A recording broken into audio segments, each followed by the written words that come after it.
Hello, I'm Marty Jake, and welcome back to my channel. This is Autistic Reviews, the series in which I review media featuring autistic characters on the basis of how good it is representation-wise.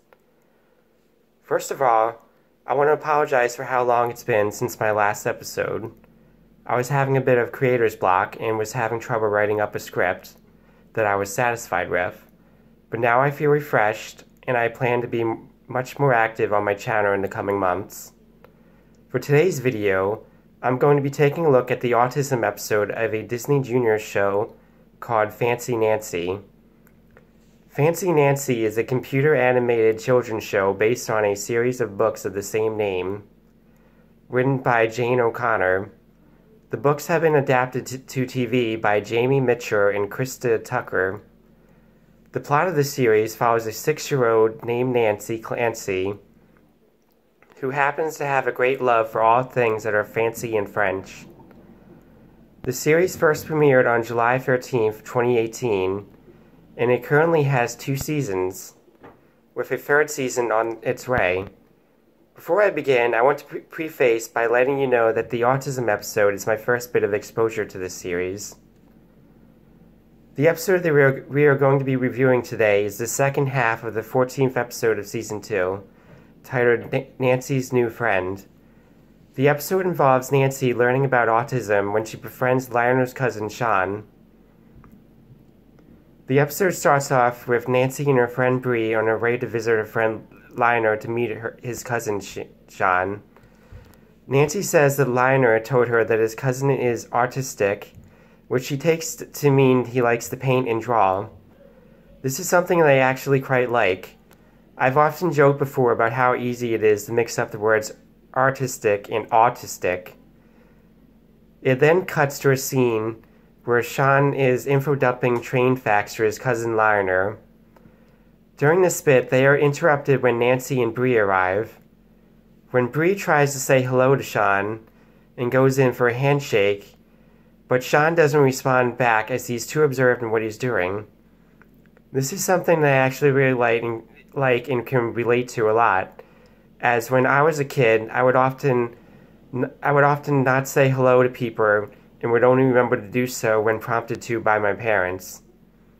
But also, I like how Nancy tries to explain this away by saying he must be in the middle of his artistic process, because, like, yes, but also no. Confused as to why Sean wouldn't return a greeting, Nancy ends up coming to the conclusion that she forgot how to make friends. Lionel comes back at this point and explains to Nancy and Bree about Sean being autistic. Nancy asks for a second chance to get to know Sean, so Lionel agrees to bring him over on his afternoon walk the next day. They arrive at Nancy's house, only to be surprised by a very loud surprise party that proves to be too much for Sean, and he gets sensory overloaded from it, screams, and runs away. Nancy goes to ask Lionel if he's okay, at which point Lionel explains that autistic people can be sensitive to loud noises and bright lights. He says, "Sometimes bright lights and loud sounds can be too much for someone with autism." To which Nancy says, "So that's what you meant by sensitive. A little can seem like a lot." This is a wonderful way to explain it to children watching the show. Then, following Lionel's advice, Nancy tries again with Sean, and the episode ends with them bonding. Now, let's talk positives. There's a scene I thought was pretty well done. When Sean is talking about trains to his cousin Lionel, he gets upset at one point because Lionel moves his train without permission. What I like about this is that instead of doing something like trying to make it out like it's not a big deal, Lionel immediately apologizes. And not just that, he asks Sean what he would like to be done to make it better. He says, "I'm sorry, you're right, I shouldn't have moved your train. Should I put it back, or do you want to do it?" What I like about this is that it validates the way that Sean feels about what happened, while also giving him agency in the way that it is resolved. I really like that they did this. I also love how understanding Sean's cousin Lionel is. For instance, when Sean gets upset that his sandwich has crunchy peanut butter instead of smooth, Lionel is very understanding and says they can ask his mom to remake it, and even validates the way he feels about it by saying he gets it, and gives an example of something he can't stand either, though admittedly for different reasons. Whereas both Nancy and Bree are confused as to why he's so upset about it. Also, I can relate to this personally, as I can't stand eating crunchy peanut butter. The texture is just very wrong.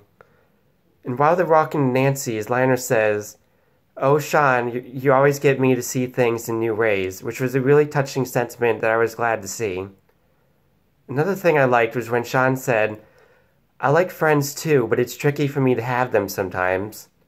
Wanting to have friends, but finding it very hard to make and maintain friendships is something that I find very relatable. I really love the scene where Lionel explains about Sean being autistic. He says autistic means Sean's brain works kind of different than other people's.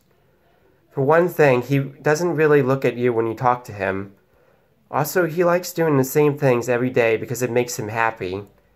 So if something changes, he can get really upset. I like the distinction that they added, that he does the same things every day because it makes him happy. That's an important distinction to make. In response, Nancy says, when Sean doesn't look at me, it wasn't because he was being rude or didn't like me. To which Lionel says, "Nope." I really love this, and I think it's a wonderful message for them to include. Autistic people, myself included, are often mistaken as being rude or uncaring about other people when we really aren't trying to be. I also love the advice that Lionel gives to Nancy about how to befriend Sean. He says, "My secret is to do things that Sean likes to do. Then he feels comfortable and I have fun." Then Nancy goes to Sean and starts talking to him about his special interest, and they are able to relate to each other and become friends. Asking an autistic person about their special interest is a wonderful way to befriend them, and I love the message of making sure he's comfortable. Another thing that I love is that Sean is apparently voiced by an actually autistic actor. The character is played by, and sorry if I mispronounce this, George Wyanolis. The episode was even apparently inspired when the writer, Matt Hooverman, saw a YouTube video made by Sean's voice actor called My Autism by George, a video in which George explains his autism to his 4th grade class. As for negatives, the only thing I had to say is that they did go a bit stereotypical with following autism tropes. With how great everything else is, it is a bit disappointing that they went with the autistic boy who has a special interest in trains tropes. I would have liked it if they could have avoided that stereotype and given him a more unique special interest. There's nothing else I disliked about this episode, though, as everything else was done so well. All in all, I would have to say Nancy's New Friend is a wonderful bit of representation that does an incredible job of explaining autism to children. I love the message of accommodation, and the episode had a lot of wonderful messages that I thought were wonderful to see. I'm really glad autistic children have this bit of representation in a children's show, and I think it'll be really helpful for autistic children to come to understand autism as well. Have you seen this episode of Fancy Nancy, or are you planning to? What do you think of it? Do you agree or disagree with what I said? Let me know in the comments down below. Until next time, goodbye.